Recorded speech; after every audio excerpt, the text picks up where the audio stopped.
Of course I connect to Nadia's story. I'm an Indian Bengali girl born and raised in Pennsylvania, aka USA.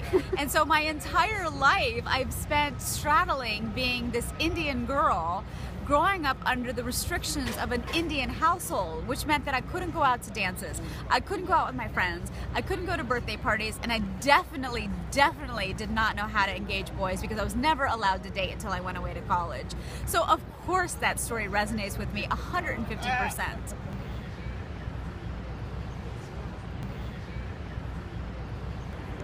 Yeah, I mean, I remember my parents, you know, my parents and I are estranged now, but there was a time when they were trying to set me up, and I remember my mom trying to set me up with this guy from my hometown, and we'd gone out on a date, and I felt that he was less than gentlemanly, and really all he wanted to do was get in my pants. And I remember relaying that to my mom, who had raised me and chastised me regularly to be this really prudent, good Indian girl. And when I said that I was upset and didn't want to date this guy anymore because I think he was only after one thing, she's like, well, you know, that's something that you might have to give up. I mean, that's what people do.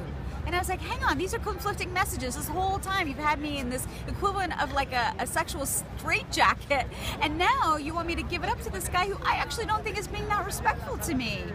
Yeah, conflicting messages in a big way, but what was the overriding sort of goal there? Their goal was that they wanted to be married, and that sort of trumps everything else.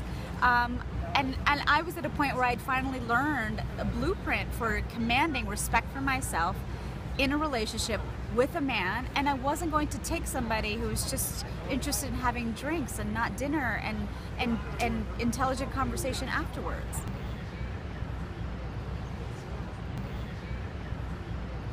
Honestly, I don't know that I've ever had it. I think that I've always been the black sheep in my family. I have always spoken what I thought was going on inside of me, even when it meant that my parents weren't necessarily happy with what I was saying, even when my grandparents were not happy with what I was saying. At a very core level, there was something inside of me that was driving me to just talk about my story. I think I've always been a storyteller, and it was important for me to tell the story with no agenda and no sort of end goal in mind. It was just because I felt that it was important to articulate myself, and that was the only goal and agenda, and that's what I've always sort of led with. The implications and what's happened since has been great. I did a TED Talk back in November of 2013 at Barnard, and I had been for quite some time unapologetically telling my story. And I was at an event, as I usually am. I was emceeing an event in Queens, and the photographer who was there came up to me and said, Joya, I read that last interview that you did with this magazine where you talked unapologetically about your story, and I want you to know that that gave me the courage to leave my husband who used to beat me.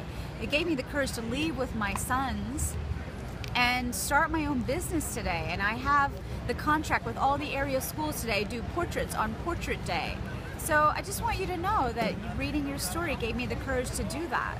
Was that my intention when I was expressing myself? No, I was just expressing myself. But if I helped one person, then I'm validated in having done it.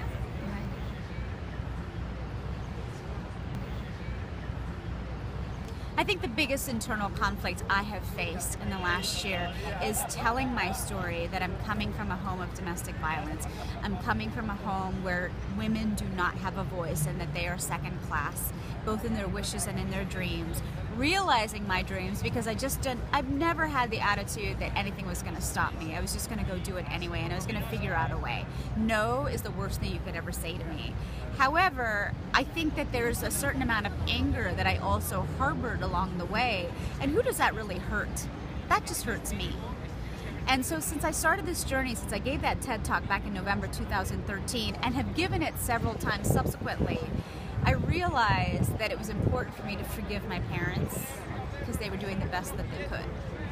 And that's been a small little evolution that I've only maybe realized, maybe even the last few weeks, because I don't harbor all that anger anymore. I've spoken about it, I've released it, I've forgiven them for whatever it is that they had and where their limitations, and it just doesn't bother me anymore.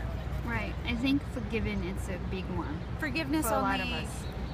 helps you. Yeah. It doesn't hurt anybody else.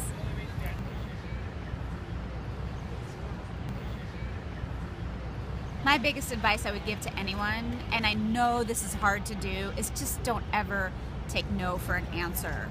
Find a solution under it, over it, through it, beside it. There is, if you want it badly, a way out, and there is a way through it, and there's a way over it, and you just gotta want it bad enough. And I just feel like we haven't, as Indian girls, been given the script or the blueprint by which to conduct ourselves gracefully in this world. And if you get that little hint of a blueprint about how to just speak up, even if you're not doing it gracefully, just do it. You're gonna learn just by trying.